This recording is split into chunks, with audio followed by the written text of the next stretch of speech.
کسی کا الزام لگانے سے تو کوئی مشرک نہیں بنتا۔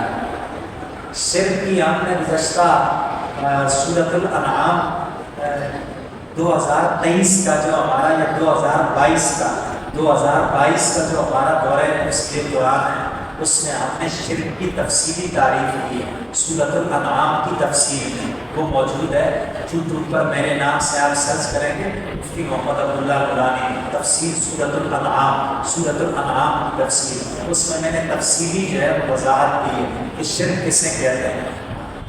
الاشراک ہوا اثبات الشریک فی الالوہیت بمعنی واجب الوجود او بمعنی استحقاق العبادہ۔ شرک یہ ہے وہ یہ ہے اثبات الشریک ہے، کسی کو حصے دار بنانا، کسی کو پارٹنر بنانا، بمعنی واجب الوجود، اس طور پر کہ جیسے اللہ تبارک و تعالی از خود ہے تو اللہ کے علاوہ کسی اور کی بھی یہ شان ہو کہ وہ خود سے موجود ہو۔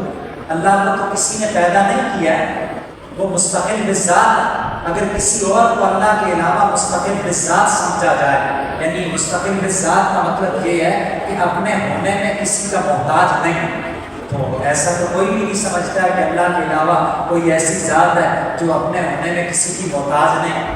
سب کو سارے اہل ایمان یہ سمجھتے ہیں کہ سب کو اللہ نے پیدا کیا، سارے جہاں کو اللہ نے پیدا کیا۔ پہلی چیز تو یہ بمعنی واجب الوجود، تو جن کا ہونا واجب ہے، نہ ہونا جو ہے وہ ممکن نہیں، یعنی ہوں گے ہی ہوں گے، اللہ کے علاوہ کوئی اور نہیں جو ہو، جس کا ہونا ہی ہونا ہے۔ انبیاء کرام تو ہو بھی سکتے تھے اور نہیں بھی ہو سکتے تھے، اب ہیں، اللہ نے پیدا کیا، ساری مخلوق ایسی ہے۔ اور دوسرا او بمعنی استحقاق العبادہ، دوسری یہ چیز ہے شرک کہ اللہ کے علاوہ کوئی مستحق عبادت ہے، یعنی کوئی لائق عبادت ہے، کوئی اس قابل ہے کہ اس کی عبادت کی جائے، تو اللہ کے علاوہ کوئی اس قابل نہیں ہے کہ اس کی عبادت کی جائے، اس کو سجدہ کیا جائے، صرف اللہ ہی اس قابل ہے۔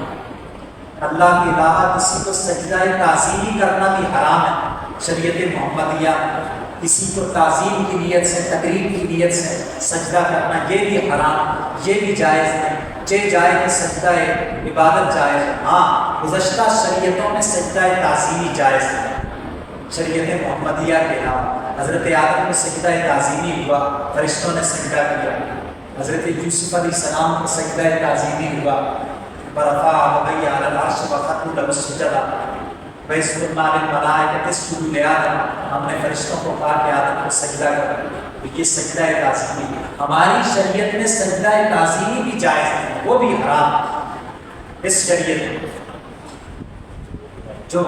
جو کسی جگہ پر ماتھا ٹیکتے ہیں یا سجدہ تعظیمی کرتے ہیں وہ غلط کرتے ہیں، وہ مجرم، گناہگار، خطا کار، ان کی اللہ کے ہاں پکڑو، لیکن وہ مشرک اس لیے کہ یہ گناہ ہے، شرک نہیں، اس لیے کہ وہ خدا سمجھ کر نہیں کرے، وہ لائق تعظیم سمجھ کر کرے۔ تو لائق تعظیم سمجھنا اور خدا سمجھنا اور، اس میں فرق ہے۔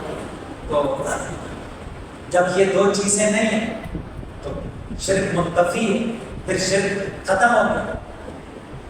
کسی مسلمان کو مشرک کہنا تو یہ بہت بڑا جرم ہے، اس کو کافر قرار دینا۔ تو جو کسی مسلمان کو کافر کہتا ہے اور وہ مسلمان کافر نہیں ہوتا ہے تو کہنے والا خود کافر ہوتا ہے۔ مسلمان کو مشرک کہتا ہے اور مسلمان مشرک نہیں ہوتا ہے تو جس نے مشرک کہا وہ خود مشرک ہو جاتا ہے۔